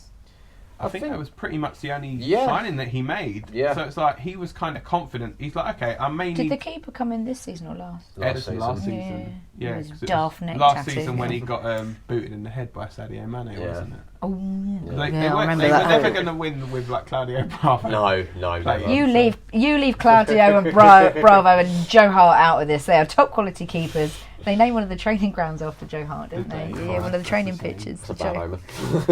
What's it, the one right next to the toilet? Probably. Also Aston Villa beating Derby in the playoff final, so that means Villa are back in. I'm gutted that Leeds are in the Premier League next year, just because of Marco Bielsa. I think he's such great entertainment. Like, he's a maniac with the whole Spygate thing. But and everyone hates Leeds, so I know. But do you know what? It's more him I want to see in the Premier League than Leeds. He's a bit like Sarri though. He does this thing. He's done this out on the continent where he's got a style of football and he works his players really hard, but to the point where he runs them into the ground. And by the end of the season, they got nothing left. Yeah. But he would have been a good laugh, wouldn't he? Well, he's signed on again for next year, so I think Leeds will be one of the favourites to go up again next year. I think a lot. Well, they were close to it last season, and they just sort of dropped off the playoff places, didn't they? Probably Leeds and Derby, maybe. I think a lot of people want a Derby to come up. Yeah, it'd been nice to see Lampard do one in the Premier League, but. Do you know he used to be my landlord? Oh well. I used to live in East London. He used to own my house. East. No. So, just one. Quick thing, obviously. I know you're probably not going to want to talk too much about it, but we have to mention the English teams in the European finals. Huge. Like, it's huge for English football, but a big congratulations to Chelsea and to Liverpool for winning the European competitions. As an Arsenal fan, when you see Europa League final, 2 London clubs in the arse end of Azerbaijan. Right, let me get started. Right, okay. Let's settle in for a nice comfortable one here. I've got a red membership. I gave up my season ticket a few years ago because, quite frankly, I didn't have the money and hours and bloody blah. Now, last season, when we were playing AC Milan in the knockout stages, I wanted 2 tickets and I could only buy one on my red membership because when you get to knockout stages, they limit how many you can buy. I was offered 4 tickets for the final in Baku via email a week before the game as a red member. They just could not shift them. Yeah. And then all these issues around, we've limited it to 6,000 tickets a club because the airport cannot process that many people. There's no direct flights either side of the game. Yeah. UEFA, in a report in 2017, said the ground was not fit to be used, so who've they paid off? Yeah. Because it made no sense. And then there's same as the Qataris did for the World Cup. But then there's this whole controversy around these fans who've paid all this money for these tickets, gone to all the hassle of travelling, and then 20 minutes into the game, they just open the turnstiles and let people in. I would be furious if I had travelled all that way and paid all that money. And then other Tom, Dick or Harry's getting let in. Look, I think it's great that they're trying to. You can't. Baku aren't a huge footballing city. They've got Karabag out there, and it's great they're part of, the Europa League. I still call it the UEFA Cup. And great. Let's try and spread football a bit further, but think logistically and practically when it. And the thing is, it's not like they've got to the semi-final stage and been like, right, this is where we're going to hold it. They decide this quite early on. You already know where next year's finals are going to be held. It's not interesting though. The Madrid game, the Champions League final, they held in Atletico's ground. They could have gone 3 hours, but they thought, no, let's use this newer, nicer. But you'll probably see a final held at Tottenham's ground. Yeah. Probably, it's very likely. A newer modern stadium, and that's good. It's fine, and I'm not against getting other nations involved in it, but. And I know that you can't predict who's going to be in the final, but realistically, there was only one Azerbaijan team, that was Karabakh. Yeah.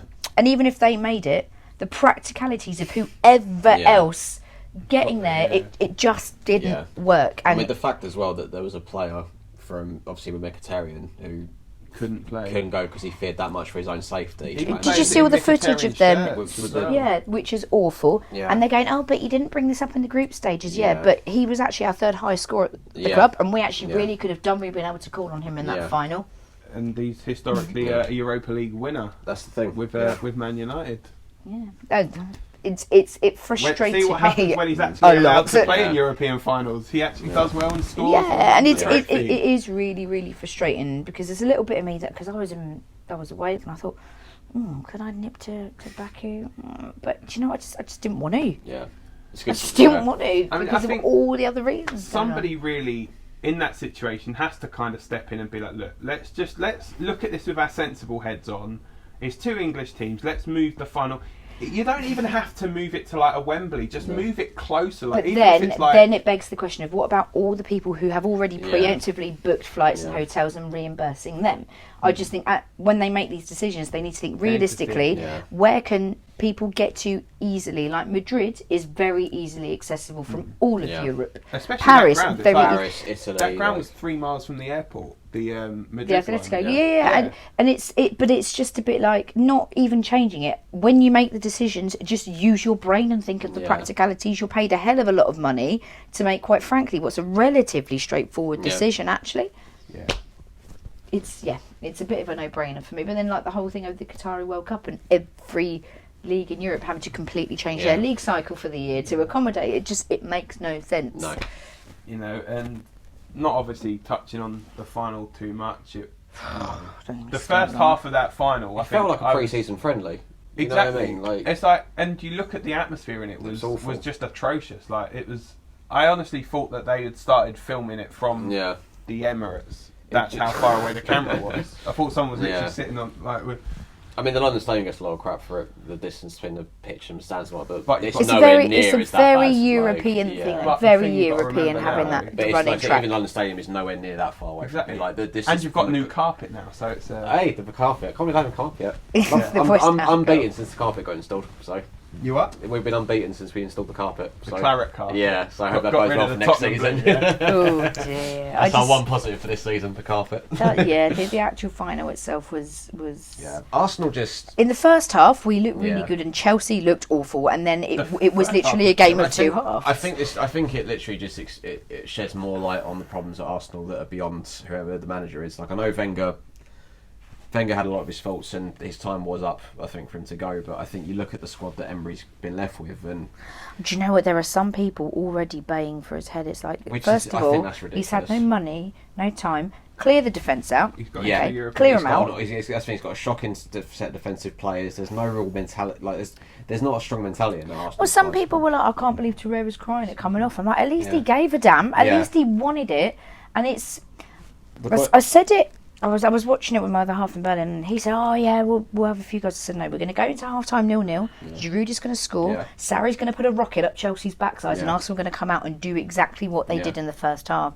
But it really highlighted for me, from not just from an Arsenal perspective, but from a Premier League perspective, Chelsea are going to really struggle without Hazard next season. Yeah. But then it also highlighted for me why I felt, and I've always said it, we should have kept Giroud. He's never going to start ahead of Aubameyang and Lacazette, but when you need a big target man that can head the ball, he gives you that. I think, and it's like, and the argument's been the argument's been made as well that with Aubameyang, who I've heard it from quite a few Arsenal fans, doesn't really turn up in the big games or goes missing a fair amount, and it's like it depends where he's being played. Yeah. I guess as well, another example is like historically talking of Arsenal, like Thierry Henry, like fantastic player.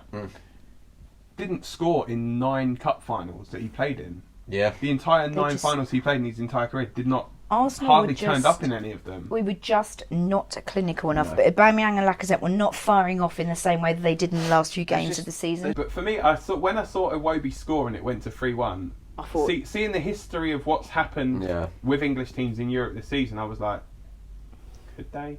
And I'm like, nah. Cheers, thanks for your support, mate. That's all right, no worries. But yeah, I mean, obviously, we've touched on May and we've touched on one European final. You know, obviously, stupidly, the Champions League final was in June, like 3 weeks after the season finished. So, might as well just touch on that as well. That was won by them them lot over. Hey. Them lot down Stanley Park.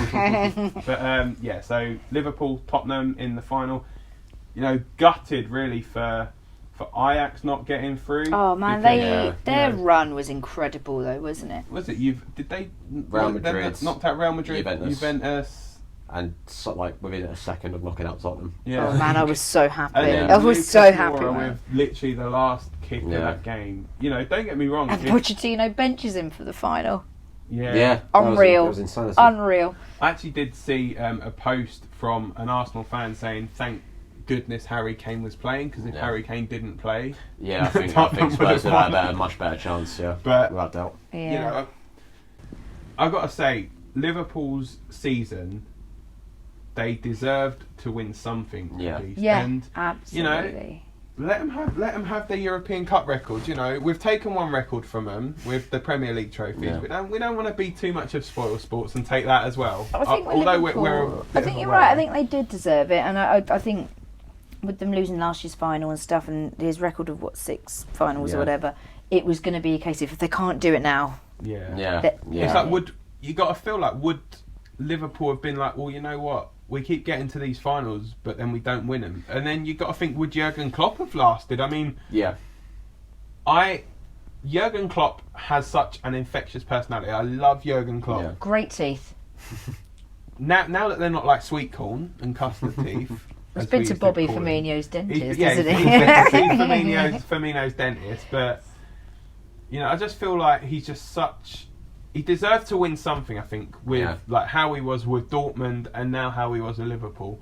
So, you know, he comes across as really likeable. Yeah, he's really got the players on side, a bit like the Pochettino. kind of guy you would literally go and sit down the pub with and have a few pints and he was laugh. half cut in the post-match interview, wasn't he? I don't think that was the actual terminology that he used. But we're a strictly pre-watershed broadcast.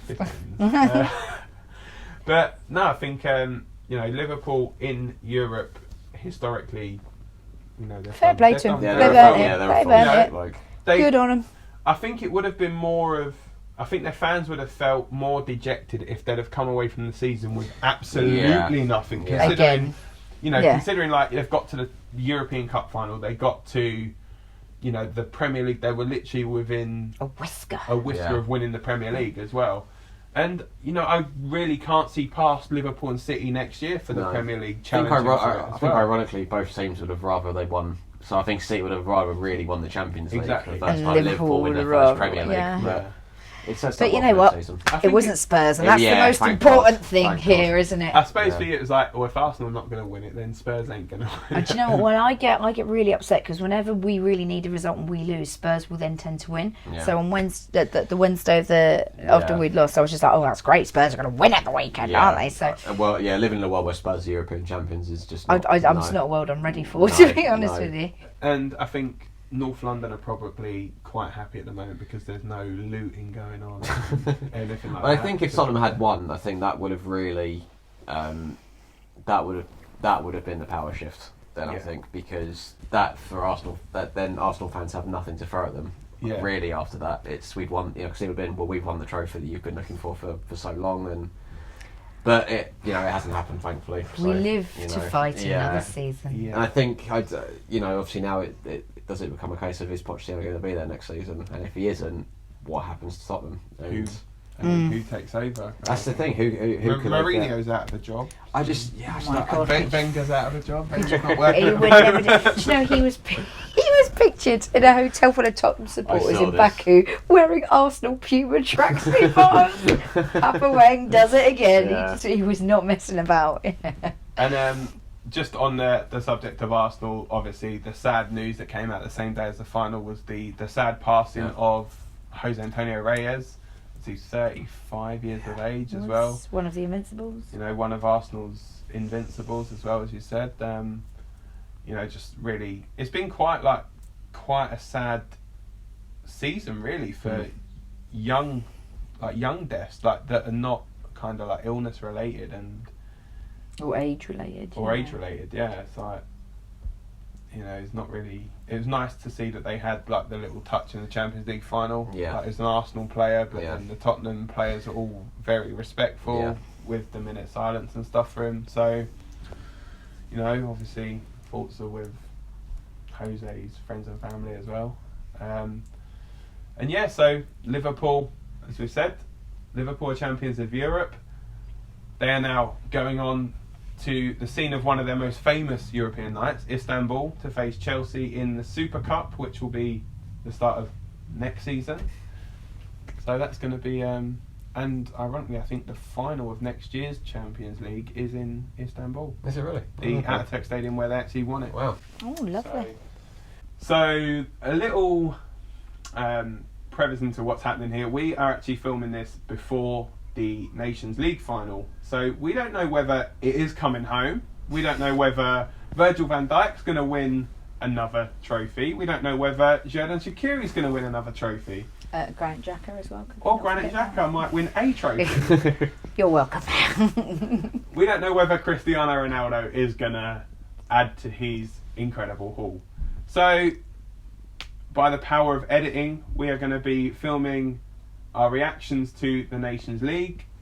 Most likely just to the final, but we may throw in some semi-final stuff for you as well. But hopefully, next time you see us, it would have come home and England would have won a European trophy. So, here is our reaction to the Nations League. Stick your foot in, come on. Go on.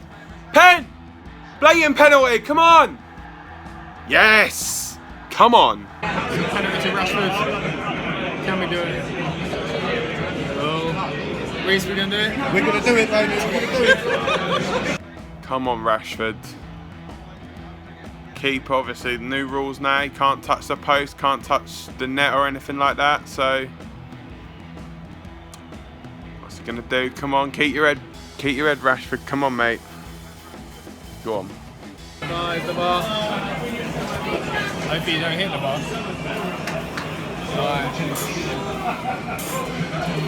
Not long enough. Ready? Here we go. Get in! Come on! Come on. Let me cheers. Oh. No. Come on, baby! Come on, England! Yes! It's coming home. So, the half-time whistle has literally just gone in the England versus Holland Nations League semi-final. England are 1-0 up, but at what price? Ben Chilwell looks like he may be suffering from concussion. Obviously, they're going to use probably half-time now to see exactly the extent of that. And if he needs to come off, they will most likely bring Danny Rose on in his place. So overall, I think the first half it's not been the greatest first half. Don't get me wrong. First half has been actually pretty bog standard, really. But yeah, we've done well. We've got the penalty. Rashford looked very lively against De Ligt. You know, doesn't look like he likes fast attackers running at him too much. And yeah, so Rashford obviously getting the penalty, then stepping up and scoring the penalty for England. 1-0 going into half time. We are halfway to the final. Be interesting to see what Southgate actually does in the second half, if he does indeed bring anyone on. You know, will he bring on Harry Kane or any of the guys that played in the Champions League final? So, I want to just say, first half been pretty decent. You know, congratulations, Raheem Sterling, England captain tonight. You know, it's matured, I think, leaps and bounds the last few years. You know, if you said to me a few months back, oh, Raheem Sterling's going to captain England, I'll be like, yeah, you're having a bubble, mate. But you know what?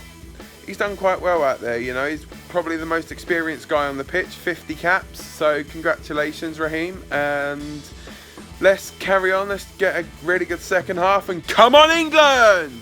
And I thought equaliser, and that'll be it. As soon as they get one, we're going to pull apart. And that goes on, that's what's going to happen. Oh, go on. Come on. Yes!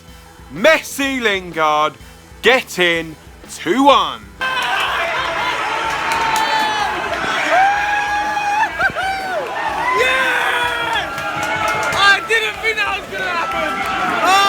I got it, dude! Come on, England! Come on, England! It's VAR. Obviously it's close, but I think he's on. I think the camera it showed originally makes it look slightly off. But I think he's on. But they're going to say he's off. It's still going to mean nothing. I think he looks on, personally, because I'm an England fan. But these people are going to moan VAR. It's not VAR's fault. Like, VAR is good. And that's just an extra chance for an opinion. That is a human eye anyway. Unless it's offside, then it should be computer. This referee looks too happy. Chat to the Dutch players like that. He's gonna watch it. No goal. No goal. Oh my gosh. That's it then. That's that. So we've seen, well, the good and the bad, really, of VAR, I suppose, if you're a supporter. I've seen VAR work for and against us in this game. Obviously, Jesse Lingard,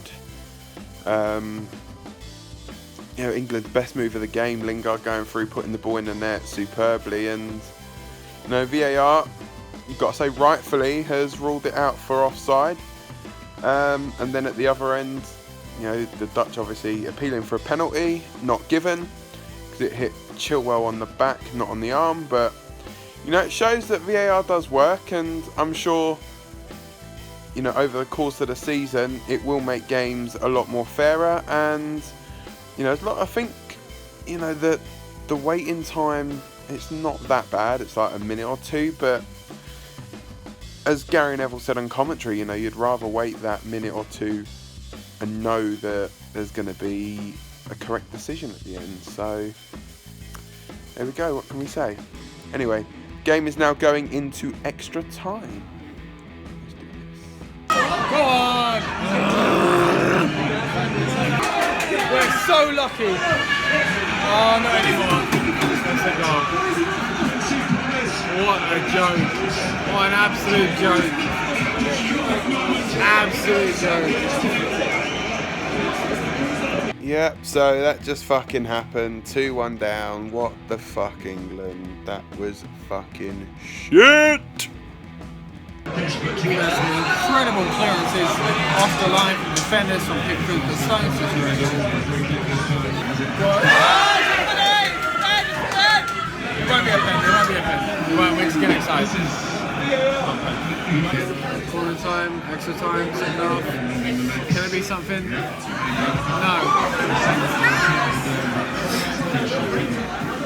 Is it so fucking hard to pass the ball to somebody in a white fucking shirt? So again, an absolute insane mistake. Means we've given up a goal, and that is it now, like 6 minutes left. Well. Well, got to say it was a highly disappointing finish to the game. Lost 3-1. Hi there, Mike here, giving my reaction to the Nation League semi-final results for goal hanging at Rebellious Noise. Obviously watched the England game last night, and what more can you say? It just wasn't really good enough. Individual mistakes ultimately cost us against a good Holland side. It's very disappointing, but I think we as England fans just have to hope that Southgate and the rest of the squad uses this learning curve going forwards into the next tournament. Of course, this is the second semi-final under Southgate we've been in, and it's the second one that we've gone a goal up, sat back in the second half, conceded, and then we're going on to lose in extra time. But I think game management is something that has to be looked at as well. For me, Kyle Walker, John Stones were the two. They were pretty shambolic last night, and if it were up to me, I'd have Alexander Arnold and Joe Gomez in there. I just think, based on the form and how the season's gone, certainly less error prone and provided just a little bit more stability at the back, especially with Gomez as opposed to John Stones, who I think has always been a bit of a liability playing in that centre back role. And we were the architects of our own downfall, essentially. So pick ourselves up, regroup, and we go again for the Euro qualifiers. Good luck, Holland. But yeah, it's disappointing. Obviously, it would have been great to win the very first one, but it wasn't meant to be. And like I said, I just hope we really work on our game management and cut out those sort of sloppy errors going into the Euros. I think with time, with the qualifiers and stuff, hopefully we'll be in a much better position for that tournament. But obviously, congratulations to Holland and of course Portugal, who knocked out Switzerland in the other semi-final. Cristiano Ronaldo, it's just different gravy, isn't it? I think he's going to be the difference in the final. I do expect Portugal to go on and win that. Holland are a very good side. I think they have a great defence, obviously with the Ligt and Van Dijk. And then you've got that midfield of like Van der Beek, you've got Wijnaldum. I thought the difference for me is that forward line. I think Vichai was not on his best last night, especially if you compare it to his form in Lyon. And I know like Promes scored, but I don't think Holland threatened us as much going forward, given the amount of chances we were really giving them. Whereas I think if it was Portugal we were facing, it would have been a lot uglier because Ronaldo is obviously that good, and you have players like Bernardo Silva, João Felix, who's a very promising up-and-coming midfielder. So I think, I actually think Ronaldo's just going to be that real difference in the final. I think Portugal are probably going to go on and win this one. But yeah, from an England standpoint, like I said, it's very disappointing, and I still think we've got a very promising squad. I think we need to, keep the faith, but a few personnel changes and just better game management could really make a difference for us going into the Euros. But yeah, those are my thoughts, and I guess back to you guys in the studio. Oh, what a bloody final that was. I don't really know the emotion I'm feeling right now with that winning goal. I have no words to describe this. I have no words. No, in all fairness. I don't know really how I'm meant to feel at the moment, but, it's been a great concept, actually. The well Nations done League. to the winners. And congratulations to the first ever Nations League winners.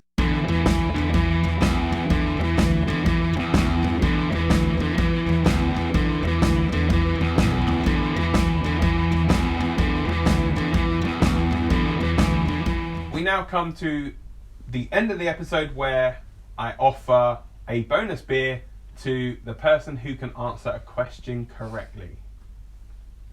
As you can see, these guys are eagerly waiting for We're ready. Another beverage, and I've got, as I say, I'm doing things slightly differently. So firstly, I'm going to ask, I'm sure Mike will be a gentleman, ladies first, would you like a question on the Europa League or the Champions League?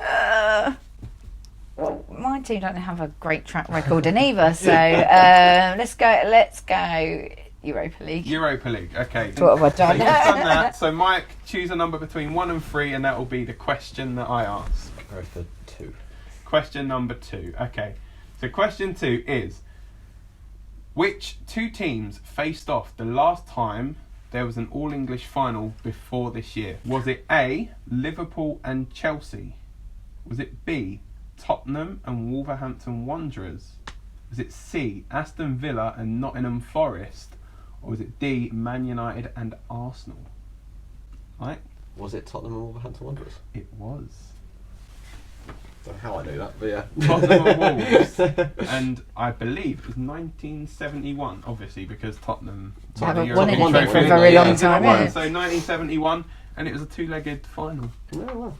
With obviously winning the beer, we now have a brand new trophy to present the beer in.